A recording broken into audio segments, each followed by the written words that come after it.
Seveda. Vem.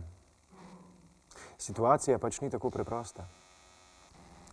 To, da preden bi samega sebe pod pritiskom nezadržnih okoliščin, sklicujoč se na nemoč, ki vas stiska kot primež v nasprotju z dejstvi, oprostili teh obtožb, za trenutek spet pomislite na Estike, katera nepričakovana smrt je povzročila tolikšno zmedo med nami. Vi, prijatelji, mi zdaj pravite, da smo nedolžni. Toda kaj bi rekli, če bi vas zdajle takole vprašal? Če je to res, kaj bi potem ta nesrečni otrok? Žrtev nedolžnih, mučenica po naključju, krvni davek brez grešnih. No ja, ostanimo raje pri tem, da je bila deklica nedolžna, kaj ne da? Toda, če je bila ona utelešena nedolžnost, potem ste vi, gospe in gospodje, grešni. In to vsi, od prvega do zadnjega. Zavrnite me, prijatelji, če imate občutek, da so moje besede neutemeljene. Toda vi kar molčite. Se pravi, da se strinjate z mano. In prav je tako, ker, kot vidite, smo že prišli do praga osvobajajočega priznanja. Se zdaj že vsi veste, ne le slutite, kaj ne da, kaj se je zgodilo. No, seveda. Jaz vas razumem. Težko je. Še zdaj je težko, če tudi je že vse jasno. Težko bi tega otroka vrnili v življenje. Toda verjemite mi, v tem trenutku sploh ne razpravljamo o tem, ker vam mora soočanje s tem zdaj dati moči. Javno priznanje, veste, je kot kesanje. Duša se očisti, volja se osvobodi in spet lahko dvignemo svojo glavo po konci. Na to pomislite zdaj, prijatelji. Gospod Krčmar bo krsta v kratkem pripeljal v mesto, mi pa ostajamo tu. Spominom na tragedijo, ki nam mori dušo, vendar nismo opešali, nismo oslabeli, nismo se bojazljivo potuhnili, ker ste vzeli greh nase. Zato potrti, pa vendar odprti, stopamo pod luč obsodbe, ki išče zločinca. In se zdaj ne obotavljamo več, ker razumemo, da je bila Estikina smrt kazen in opomin, žrtev za nas, žrtev za vašo pravičnejšo prihodnost, gospe in gospodje. Neprespane, kalne oči je zakrila koprena solz.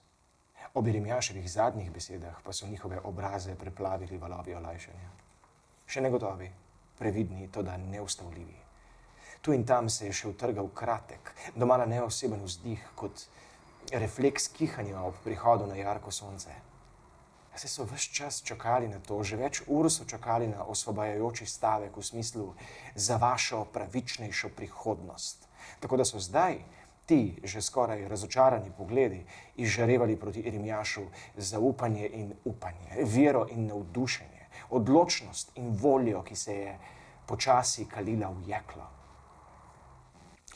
In veste, če se zdaj v mislih vrnem k prizoru, ki sva mu bila priča na pragu krčme, ko ste, prijatelji, nezavestni ležali drug prek drugega na stolih in mizah in vam je slina kapljala iz ust, razcapani in preznojeni, priznam, še zdaj me stisne pri srcu.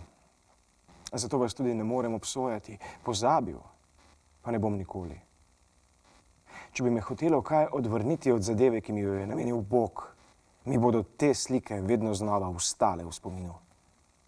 Ker sem moral videti v njih bedo izničenih za vse čase, množico nesrečnikov, izrinjencev in nezaščitenih, ki životarijo, iz vašega sopenja, hropenja in stokanja, pa sem moral slišati tudi zapovedujoč klic na pomoč, na katerega se moram odzivati vse večne čase, vse dotlej, dokler se ne bom tudi sam povrnil v prah, vse do zadnjega diha.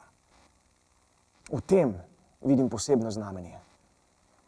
Zaradi česa drugega pa bi takrat šel na pot, če ne zaradi tega, da stopim na čelo vse bolj silovito prodirajočemu in upravičenemu gnevu, ki zahteva glave resničnih zločincev. Dobro se poznamo. Kot odprta knjiga stojim pred vami, prijatelji. Veste, da hodim po svetu že leta, desetletja, da nabiram bridke izkušnje in da se ni za debelo krinko laži in ukan, zares, vsem obljubam navkljub, nič spremenilo. Beda je ostala beda. In ti dve žlici hrane, ki jo dobimo povrh, nam samo rečita zrak pred usti. In v tem poldrugem letu me je osupnilo, da je to, kar sem storil do zdaj, toliko kot nič. Ni mi treba pomagati pri vsakdanjih stvarih, ampak moram najti globjo rešitev. Zato sem se odločil, da bom izkoristil trenutno možnost, zbral nekaj ljudi in ustanovil vzorčno posestvo, ki bo zagotavljalo preživetje in združilo to malo skupino izničenih oziroma, razumete, kaj ne da? Ustvaril majhen otok z nekaj ljudmi, ki nimajo kaj izgubiti. Otok, kjer bo konec te izročenosti na milost in nemilost drugim, kjer bomo živeli drug za drugega in ne drug proti drugemu, kjer bo lahko zvečer vsak zazibal glavo v sen, živel v izobilju in spokoju, na varnem in človeka vredno. In ko se bo razširila vest o tem, vem, se bodo takšni otoki razrasli kot gobe po dežju. Nas pa bo več in nekega dne bo to, kar se je do zdaj zdelo brezizgledno, tvoje, pa tvoje življenje, nenadoma dobilo perspektivo. Ko sem prišel sem, sem vedel, čutil, da se načrt mora uresničiti. In ker sem rojen tukaj in spadam v te kraje, hočem vse to ustvariti tukaj. Zato sem odšel s pomočnikom na Majerijo Almaši. In zato smo se, prijatelji, tudi lahko srečali.